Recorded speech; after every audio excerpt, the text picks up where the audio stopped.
నేను బీటెక్ దాకా చదివాను, నాకు ఉద్యోగం రావట్లేదు. Why the government is not responsible?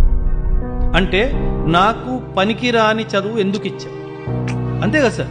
If that education till B Tech is not giving me a job, why did you make me study? ఎందుకు? And సంవత్సరానికి 2 లక్షలు ఫీజులు పెట్టి 4 సంవత్సరాలు 5 నుంచి 10 లక్షలు నాతో ఖర్చు చేపించి నాకు 20,000 జాబ్ కూడా రావట్లేదు అంటే there is some big problem in the education system.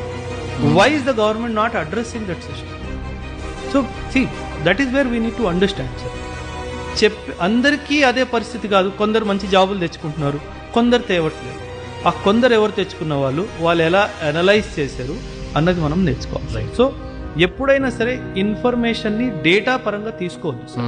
So learning is not data transfer, learning is processing of the data. కానీ పిల్లలు ఏం చేస్తారంటే డేటా వెనుక పరిగెత్తారు, అక్కడ ప్రాబ్లం.